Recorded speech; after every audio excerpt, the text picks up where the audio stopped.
Construit à l'époque coloniale, en 1912 précisément, l'hôpital général de référence de Kinshasa, ex-Mamaemo, était à l'origine un hôpital pour les indigènes travaillant pour le compte des colons. Au fil des années, la vieille structure n'a connu que quelques petites réhabilitations.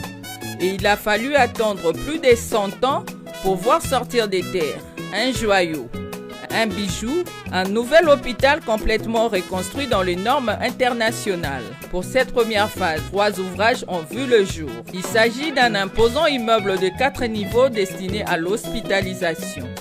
À côté, l'hôpital du jour, un ouvrage qui recouvre les urgences. Plus loin, vers l'avenue Wangata, on voit la nouvelle morgue.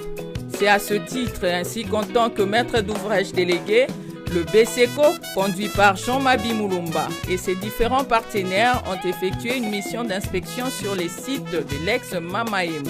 Sur place, cette délégation composée du directeur général du BCECO, Jean-Mabi Moulumba, du chargé de mission du chef de l'État pour la zone ouest, M. Yannick Lutandila, et du médecin directeur de l'hôpital, Dr Jean-Paul Divengue Nzambi, est conduite par Eugène Yala, architecte chef du projet.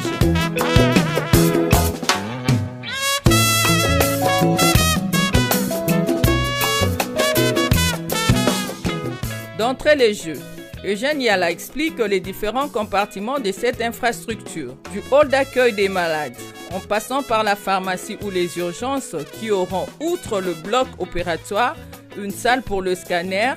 Aucun détail n'a été oublié. Cette ronde minutieuse les a emmenés entre autres dans le sous-sol de l'immeuble où plusieurs dispositifs médicaux et paramédicaux importants sont installés, tels que les systèmes d'adduction d'eau ou des fournitures d'électricité. En dehors de la traditionnelle régie des eaux, il y a un forage connecté à un citerne de 300 mètres cubes. Hormis le courant de la SNEL, des câbles électriques reliés à 2 générateurs de 400 kVA chacun vont pallier au déficit de l'électricité dans le bâtiment principal. Il y a aussi 2 autres générateurs de 400 kVA, l'un pour les urgences et l'autre implanté à la morgue. C'est toujours dans le sous-sol qu'on retrouve l'usine de production oxygène à usage médical.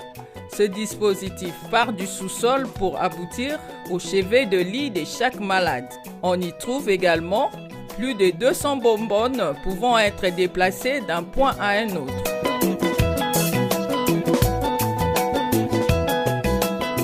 D'un endroit à un autre, cette mission a également visité la nouvelle morgue qui est passée au peigne fin, le casier pour mort, la salle d'embaumement et d'autopsie. Chaque détail a eu son pesant d'or. Et à l'occasion, quelques recommandations ont été formulées pour l'amélioration du travail fait.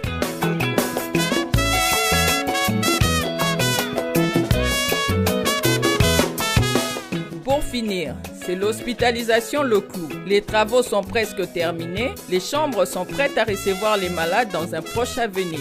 C'est ce qui explique la satisfaction du chargé de mission du chef de l'État, Yannick Lutandila. Je suis satisfait de voir que les travaux avancent à grands pas. On a fait le tour du sous-sol jusqu'au 4e étage. On s'est rendu compte que c'est du travail bien fait par des professionnels. Et ça va rehausser un peu cet hôpital général de référence qui a été abandonné. Et le chef de l'État a voulu redorer l'image de cet hôpital parce que c'est un hôpital qui accueille tout le monde sans avoir à payer. Et tout le monde, quand vous avez un accident, on vous dit « Ah, mais maïna mama yem ». Donc vraiment cet hôpital méritait d'être réhabilité et puis reconstruit. Je suis content de la vision du chef de l'État qui se réalise aujourd'hui. Au niveau de la qualité, il n'y a rien à dire. On a vu que les matériaux sont de bonne qualité. Les bois, par exemple, de porte, c'est les bois Formosia, les bois qui viennent du pays. Ça nous a permis d'avoir la valeur ajoutée, de faire travailler nos menuisiers du pays. Et voilà, c'est du bon matériau. Même au niveau de la tuyauterie, du carrelage, on a tenu à tout regarder à la loupe.